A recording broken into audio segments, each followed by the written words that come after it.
ಈಗ ಎಲ್ಲಾ ರೈತನಿಂದ ದೇಶ ಅಂತಾರ, ರೈತಗೆ ಅನ್ಯಾಯದಾಗ ಯಾರಿದ್ರು? ನಮಗ ಉಮೇಶ್ ಮೇಟಿ ಅವ್ರು ಕೊಟ್ರೆ ಚಲೋ ಆಗತ್ತ ಅಂತೀವಿ ಸರ್. ಮೇಟಿ ಪರಿವಾರದವರಿಗೆ ಟಿಕೆಟ್ ಕೊಡಬೇಕು. ಅದನ್ನ ಕೊಡ್ತೀನಿ, ಹಂಡ ಕೊಡ್ತೀನಿ, ಕಂಡ ಕೊಡ್ತೀನಿ ಅನ್ನೋದ ಹಾಕಿ ಓಟ್ ಹಾಕ್ಸೋದು ಕೆಟ್ಟವಾದ ಹೋಗ್ಬಿಡುದು. ಕಾಂಗ್ರೆಸ್ ಬರೋದಿಲ್ಲ ಇಲ್ಲಿ. ಬಾಗಲಕೋಟೆಗೆ ಈಗ ಮೆಡಿಕಲ್ ಕಾಲೇಜ್ ತಂದ್ರು ವಿದ್ಯಾರ್ಥಿಗಳಿಗೆ. ಆ ಮಾತು ನಿಜ.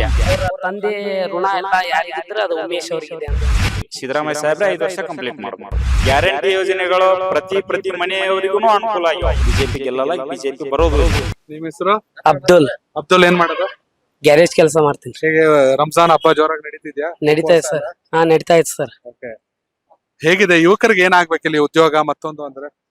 ಅಭಿವೃದ್ಧಿ ಆಗ್ಬೇಕ್ರಿ. ಹಾ. ಎಲ್ಲಾವು ಒಳ್ಳೆ ಕೆಲಸ ಆಗ್ಬೇಕು. ಹಾ. ಜನಪರ ಕೆಲಸ ಆದ್ರೆ ಅವ್ರಿಗೆ ಓಟ್ ಹಾಕ್ತಿವಿ ಮತ್ತ. ನೀವು ರಾಜಕೀಯದಲ್ಲಿ ಇದ್ದೀರಾ? ಅದೇ ಸರ್. ಏನ್ ಮಾಡ್ತೀರಿ ರಾಜಕೀಯದಲ್ಲಿ? ಯಾವ ಕಾಂಗ್ರೆಸ್ ಪಕ್ಷದಲ್ಲಿ? ಕಾಂಗ್ರೆಸ್ ಏನ್ ಮಾಡ್ತೀರಿ? ಪ್ರಚಾರಕರದಿ ಸರ್. ಹೌದಾ? ಅಲ್ಲ, ಜನಪರ ಅಭಿವೃದ್ಧಿ ಅಂದ್ರಲ್ಲ, ಅದಕ್ಕೆ ಕೇಳಿದೆ. ಓಕೆ, ಹೇಗಿದೆ ಈ ಸಲ ಬೈ ಎಲೆಕ್ಷನ್ ಹೀಟ್? ಚಲೋ ಐತಿ ಸರ್. ಹಾ.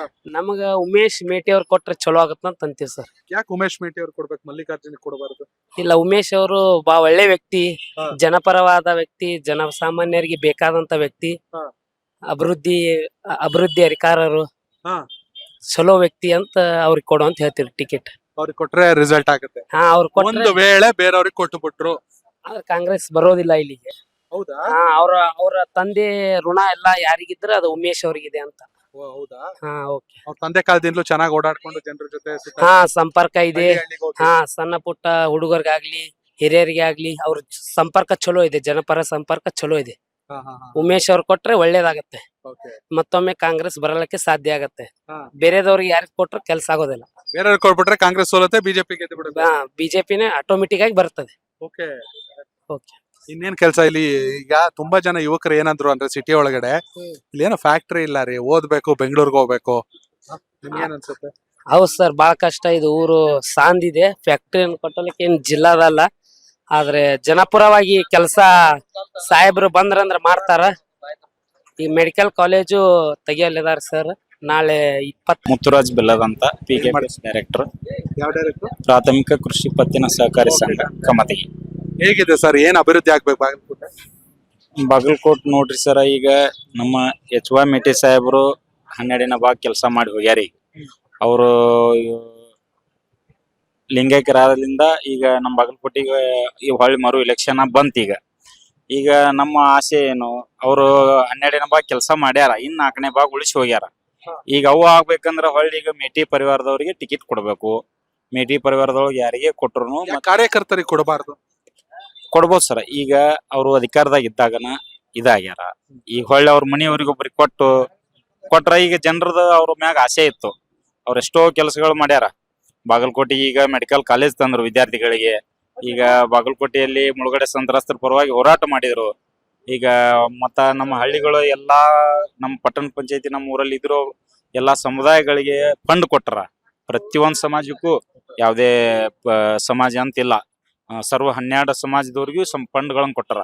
ಅವ್ರವ್ರ ಅಭಿವೃದ್ಧಿ ಮಾಡ್ಕೊಳಕ, ಅವ್ರಿಗೆ ಸಮುದಾಯ ಭವನ ಕಟ್ಕೊಳಕ, ಅವ್ರಿಗೆ ಸಮಾಜ ಅಭಿವೃದ್ಧಿ ಮಾಡೋ ಸಲುವಾಗಿ ಎಲ್ಲಾ ಸಮಾಜಕ್ಕೂ ಫಂಡ್ ಕೊಟ್ಟಾರ.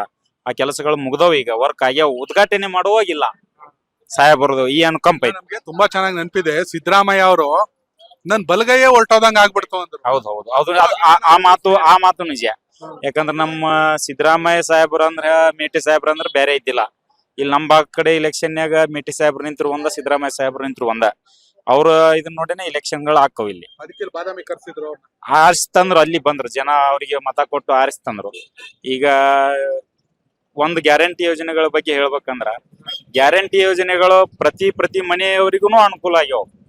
ಆ ಅನುಕೂಲಗಳನ್ನ ತಗೊಂಡ್ ನಾವು ಯಾವ್ದೇ ಇದು ಬಂದಾಗ ಅವ್ರಿಗೆ ಹೊಳ್ಳಿ ವಿರುದ್ಧ ನಿಂದಿರ್ತೀವಿ. ಅವ್ರ ಗ್ಯಾರಂಟಿಗಳನ್ನ ತಗೊಂಡವ್ರು ಅವ್ರಿಗೆ ವಿರುದ್ಧ ನಿಂದಿರ್ತಾರ ಹೊಳ್ಳಿ. ಅದು ಆ ಮನೆಯೋ ಇರುವಂತ ಮುಖ್ಯಸ್ಥರಿಗೆ ಗೊತ್ತು. ಇವೇನು ಹುಡುಗರು ಓಡಾಡ್ತಾರ ಅವ್ರಿಗೆ ಗೊತ್ತಿರಂಗಿಲ್ಲ. ಮುಖ್ಯಸ್ಥರಿಗೆ ಅವ್ರಿಗೆ ಸಿದ್ದರಾಮಯ್ಯ ಸಾಹೇಬ್ರು ಏನ್ ಮಾಡ್ಯಾರ ಅನ್ನೋದು ಅವ್ರಿಗೆ ಅದು ಐತಿ, ಜನರೊಳಗ ಮನಸ್ಸಿನಾಗ ಐತಿ. ಯಾಕೆ ಈಗ 2000 ರೂಪಾಯಿ ಕೊಡೋದ್ರಿಂದ ಈಗ ನಮ್ಮ ಹಳ್ಳಿಗಳಲ್ಲಿ ಏನಿರ್ತೈತಿ, ಕೂಲಿ ವರ್ಷಾನ್ಗಂಟ್ಲೆ ಕೂಲಿ ಇರಂಗಿಲ್ಲ. ಈಗ ಸುಗ್ಗಿ ಬಂದಾಗ, ರಾಶಿಗಳು ಬಂದಾಗ ಮಾಡಿಕ್ಯಾಟ ಮತ್ತೆ 6 ತಿಂಗಳ ಮಕ್ಕೋಬೇಕವ ಖಾಲಿ. ಆ ಖಾಲಿ ಇರುವಂತ ಟೈಮ್ನಾಗ ಸಿದ್ದರಾಮಯ್ಯ ಸಾಹೇಬ್ರ ದುಡ್ಡುಗಳು ಅನುಕೂಲ ಆಕ್ಕವ್ ಮನಿಗೆ ಉಪಜೀವನ ಮಾಡಾಕ. ಮನೆಯಲ್ಲಿ ಇರುವಂತ ಎಲ್ಲಾ ದವಸ ಧಾನ್ಯಗಳು ಈಗ ನಾವು 6 ತಿಂಗಳ ಪೀಕ್. ಇಲ್ಲೆಲ್ಲಾ ನೀರಾವರಿ ಇರಂಗಿಲ್ಲ, ಹೆಚ್ಚು ಒಣಭೂಮಿಗಳು ಜಾಸ್ತಿ ಈ ಕಡೆ ಬರೀ ಮಳೆಗಾಲ ಮ್ಯಾಗ ಅವಲಂಬಿತ ಭೂಮಿಗಳ ಕೃಷಿ ಭೂಮಿ ಬಾಳ. ಎಲ್ಲಾ ಕೃಷಿ ಮಾಡೋ ಜನರಿಗೆ ಏನಾಗ್ಬಿಟ್ಟತಿ, ಈಗ ಗೃಹಲಕ್ಷ್ಮಿ ಹಣ ಬರೋದ್ರಿಂದ ಕೂಲಿ ಮಾಡುವಂತವ್ರಿಗೆ ಬಹಳ ಅನುಕೂಲ ಆಗೈತಿ. ಎಲ್ಲಾ ಜನರಿಗೂ ಅದು ಬಹಳ ಒಳ್ಳೆ ಕೆಲಸ. ಈಗ ಸಿಟಿ ಒಳಗ ಇಲ್ಲಿ ನಮ್ದು ಪಟ್ಟಣ ಪಂಚಾಯತಿ ಇಲ್ಲಿ ಲೈಟ್ ಕರೆಂಟಿನ ವ್ಯವಸ್ಥೆ ಈಗ ಮಿನಿಮಮ್ ಅಂದ್ರೆ 1000-1500 ರೂಪಾಯಿ ಬರುವಂತವ್ರು ಅವ್ರೆಲ್ಲ ಫ್ರೀ ಆಗ್ಬಿಟ್ಟವ್. ಈಗ ಅವ್ರಿಗೆಲ್ಲ ದೊಡ್ಡ ಉಳಿತಾಯ ಅದು. ಅವ್ರ ಮಕ್ಕಳಿಗೆ ಶಾಲೆಗೆ ಆಗ್ಲಿ, ಅವ್ರ ಮಕ್ಕಳಿಗೆ ಪಠ್ಯ ಪುಸ್ತಕ ತಗೊಳಕ ಅವೆಲ್ಲ ದುಡ್ಡು ಉಪಯೋಗ ಆಗತೈತಿ ಗೃಹಲಕ್ಷ್ಮಿ ಹಣ. ಮತ್ತೆ ಕೆಬಿದು ಅದು ಹಣ ಕಟ್ಟೋದು ಉಳಿದಿತ್ತಂದ್ರ ಅದು ಅವ್ರ ಉಪಜೀವನಕ್ಕೆ ನಡಿತೈತಿ. ಇಂಥ ಕಾರ್ಯಗಳನ್ನು ಮಾಡಿದಂತ ಸಿದ್ದರಾಮಯ್ಯ ಅವರು ಇಂದ ಮುಂದುವರಿಬೇಕು, ಮತ್ತೆ ಅವ್ರ ಸರ್ಕಾರ ಆರಿಸಿ ಬರ್ಬೇಕು ಅನ್ನೋದು ನಮ್ದು ಅಭಿಪ್ರಾಯ. ಸಿದ್ದರಾಮಯ್ಯ 5 ವರ್ಷ ಕಂಪ್ಲೀಟ್ ಮಾಡ್ಬೇಕಾ, ಡಿ ಕೆ ಶಿವಕುಮಾರ್ ಕೊಡ್ಬೇಕಾ? ಸಿದ್ದರಾಮಯ್ಯ ಸಾಹೇಬ್ರೆ 5 ವರ್ಷ ಕಂಪ್ಲೀಟ್ ಮಾಡ್ಬೇಕು. ಓಕೆ ಸರ್, ಆಯ್ತು. ಈಗ ಒಂದು ವೇಳೆ ಇಲ್ಲಿ ಹೆಚ್ಚಾಗಿ ಉಮೇಶ್ ಅವ್ರ ಹೆಸರು ಕೇಳಿ ಬರ್ತಾ ಇದೆ. ಉಮೇಶ್ ಅವ್ರ ಈಗ ಉಮೇಶ್ ಅನ್ನೋರು ಅಡ್ಡಾಡ್ಯಾರ, ಮಲ್ಲಣ್ಣವರು ಅಡ್ಡಾಡ್ಯಾರ, ಬಾಯಕ್ ಅವರು ಇಲ್ಲಿ ನಮ್ ಜಡ್ಪಿ ಆಗಿದ್ರು, ಅವ್ರೆಲ್ಲ ಅಡ್ಡಾಡ್ಯಾರ, ಎಲ್ಲ ಮಾಡ್ಯಾರ. ಸಾಹೇಬ್ರು ಕೂಡ ಬಂದಾರ ಹೋಗ್ಯಾರ, ಅದ್ 2ನೇ ಮಾತು. ಈಗ ನಾವು ಹೈಕಮಾಂಡ್ ಏನ್ ತೀರ್ಮಾನ ಮಾಡತ್ ಅದಕ್ ಭದ್ರ ಆಗ್ಬೇಕು. ಅವರು ಅವ್ರ ಮನೆಯವರು. ನಿಮ್ ಪ್ರಕಾರ ಯಾವುದೇ ಕಾರಣಕ್ಕೂ ಬಿಜೆಪಿ ಗೆಲ್ಲಕ್ ಸಾಧ್ಯ ಇಲ್ಲ? ಆಗಲ್ಲ. ಬಿಜೆಪಿ ಗೆಲ್ಲಲ್ಲ, ಬಿಜೆಪಿ ಬರೋದು ಇಲ್ಲ. ಈಗ ಬರ್ಬೇಕು ಕೊಟ್ರು ಕಾಂಗ್ರೆಸ್ಸೇ ಬರೋದು. ಅವ್ರು ಮಾಡಿರುವಂತ ಕೆಲಸಗಳಿಂದ ಈಗ 12ನೇ ಭಾಗ ಮುಗಿದವ್, ಇನ್ 4ನೇ ಭಾಗ ಅಷ್ಟ ಕೆಲಸಗಳದಾವ್. ಆ ಕೆಲಸಗಳನ್ನು ಈಗ ಇವ್ರ ಮನೆಯವ್ರು ಯಾರೇ ಬಂದ್ರು ಇನ್ 2 ವರ್ಷದೊಳಗೆ ಮುಗಿಸ್ತಾರ ಅನ್ನೋದು ನಮ್ಗ ಗ್ಯಾರಂಟಿ ಇದೆ. ಈಗ ಕೇಂದ್ರ ಸರ್ಕಾರ ಯಾವುದೇ ರೈತರ ಬೆಳೆದ ಮಾಲುಗಳನ್ನ ತಗೋಲಿಲ್ಲ. ಈಗ ಫಸ್ಟ್ ಬಂದಿದ್ ಯಾವ್ದು ರಾಜ್ಯ ಸರ್ಕಾರ. ರೈತರು ಬಿನ್ನ ಪೀಕ್ ಬರತ್ತನ್ನೋದ್ಲೆ ಎಲ್ಲಾ ಸೊಸೈಟಿಗಳಿಗೆ ಆದೇಶ ಬಂದ್ಬಿಡ್ತೈತಿ. ಏನಂತ ಬರ್ತೈತಿ, ಆ ಬೆಂಬಲ ಬೆಲೆ ಕೊಟ್ಕ್ಯಾಟ ಅವ್ರ ರೈತರ ಮಾಲ್ ಖರೀದಿ ಮಾಡ್ಕೊರಿ. ಈಗ ತೊಗರಿ ಬೆಂಬಲ ಬೆಲೆ ಮಾಡಿದ್ರು, ಸುರ್ಪಾನ್ ಬೆಂಬಲ ಬೆಲೆ ಮಾಡಿದ್ರು, ಕಡ್ಲಿ ಬೆಂಬಲ ಬೆಲೆ ತಗೊಂಡ್ರು. ಈಗ ಕೇಂದ್ರ ಸರ್ಕಾರ ಬಂದು ಮಾಲಿಲ್ಲ ಅದನ್ನ. ಕಬ್ಬಿನ ಸ್ಟ್ರೈಕ್ ಮಾಡಿದ್ವಿ, ಕಬ್ಬಿನ ಹೋರಾಟ ಮಾಡಿದ್ವಿ, ಅದಕ್ಕೆ ಒಪ್ಪಲಿಲ್ಲ ಅವರು. ಮತ್ತೆ ರೈತಿಗೆ ಎಷ್ಟು ಕೊಟ್ರು? 33 ಕೊಟ್ರು ಅವರು. ಅದು ಕೇಂದ್ರ ಸರ್ಕಾರ ಅವ್ರು ಕೊಡ್ತಕ್ಕಂತ ಗುಜರಾತ್ ಒಳಗ 45 ಕೊಡ್ತಾರ, 4500 ರೂಪಾಯಿ ಕೊಡ್ತಾರ. ಇಲ್ಲಿ ನಮ್ಗೆ ಎಷ್ಟು ಕೊಡ್ತಾರ? 3300 ರೂಪಾಯಿ. ಅದನ್ನ ಅವ್ರದ್ದು ಅಲ್ಲಿ ರಾಜ್ಯ ಐತೆ ಅನ್ನೋದಕ್ಕೆ ಅಲ್ಲಿ ಕೊಟ್ರು. ಈಗ ಅದನ್ನೇ ನಮಗ್ ಘೋಷಣೆ ಮಾಡ್ಬೇಕಾಗಿತ್ತು ಅವ್ರು 4500 ರೂಪಾಯಿ. ಪ್ರತಿ ರೈತಗೂ ಅನುಕೂಲ ಆಕಿತ್ತಲ್ಲ ಅದು. ಈಗ ಎಲ್ಲಾ ರೈತನಿಂದ ದೇಶ ಅಂತಾರ, ರೈತಗ ಅನ್ಯಾಯದಾಗ ಯಾರಿದ್ರು? ರೈತ ರೋಡಿಗೆ ಬಂದ, ಅವಾಗ ಯಾರು ನಿಂತ್ರು ಅವ್ರ ಬೆಂಬಲಕ್ಕ? ಅವಾಗ ನಿಂತಿದ್ ರಾಜ್ಯ ಸರ್ಕಾರ. ಈಗ 2800 2900 ಇದ್ದಿದ್ 33,300 ರೂಪಾಯಿ ಮಾಡ್ತು ರಾಜ್ಯ ಸರ್ಕಾರ. ಈಗ ತೊಗರಿಗೂ ಬೆಂಬಲ ಬೆಲೆ ಕೊಟ್ರ, ಕಡ್ಲಿಗ್ ಕೊಟ್ರು. ಹೀಗಾಗಿ ಮತ್ತೆ ನಾವು ಕಾಂಗ್ರೆಸ್ ಸರ್ಕಾರಕ್ಕೆ ಬೆಂಬಲ ಮಾಡ್ತೀವಿ ಅಂತ ಹೇಳ್ತೀನಿ. ಸಂಗಪ್ಪ ಏನ್ ಮಾಡ್ತೀರಿ? ಒಕ್ಕಲ್ತನ ಮಾಡ್ತಾರ. ರೈತರಿಗಿರೋ ಸಮಸ್ಯೆ ಏನಿದೆ? ರೈತರಿಗೆ ಸಮಸ್ಯೆ ಇದೆ ಹೇಳಿದ್ರಲ್ರಿ ಇನ್ನ. ಈಗ ಅದ ಮತ್ತೇನ ಬೈ ಎಲೆಕ್ಷನ್ ಕಾವ್ ಹೇಗಿದೆ? ಇಲೆಕ್ಷನ್ ಟೈಮ್ ಹಂಗಾರೆ ಎಲ್ಲಾರು ಬರುದ, ಅದನ್ನ ಕೊಡ್ತೀನಿ, ಹೆಂಡ ಕೊಡ್ತೀನಿ, ಕಂಡ ಕೊಡ್ತೀನಿ ಅನ್ನೋದ ಆ ಕೇಸ್ ಓಟ್ ಹಾಕ್ಸೋದು, ಇಕ್ಕಟ್ಟವಾದ ಹೋಗ್ಬಿಡುದು. ಒಳ್ಳೆ ರೈತರು ನೋಡಂಗಿಲ್ಲ ಅವ್ರು. ಯಾರ್ ಗೆದ್ರು ನಿಮ್ ಕಷ್ಟ ನಮ್ಗ ಮತ್ತೆ ಏನ್ ಆಗ್ಬೇಕು ಹಂಗಾರ? ಮುಖ್ಯವಾಗಿ ಮುಖ್ಯವಾಗಿ ಅದ ರೈತರಿಗೆ ಈಗ ಎಷ್ಟ ಇದು ಬೇಕು, ಬೆಂಬಲ ಬೆಲೆ ಅಂದಿರ್ತಾರಲ್ಲ ಅಷ್ಟ್ ಹಾಕಂಗಲ್ಲ. ಕಬ್ಬಿಗೆ ಬೆಂಬಲ ಬೆಲೆ ಅಂತ ಹೋರಾಟ ಮಾಡಿದ್ರು ಎಲ್ಲಿ ಹಾಕಿಲ್ಲ. ಅದ 3000 ಅದ ಹಾಕ್ತಿವ್ ಅಂತಾರ. ಮತ್ ಯಾವಾಗ ಹಾಕ್ತಾರೋ ಯಾವಾಗ ಬಿಡ್ತಾರ? ರೈತರ ಸತ್ತಿಂದ ನಮ್ಮ ಎಲ್ಲ ಈಗ 2 ತಿಂಗಳ 3 ತಿಂಗಳ ಕಬ್ಬು ಹೋಗ್ಯಾವ, ಬಿಲ್ ಹಾಕಕ್ತೇ ಇರಲ್ಲ. ಏನ್ ಮಾಡುದು? ಏನಾಗ್ಬೇಕು ಬೈ ಎಲೆಕ್ಷನ್?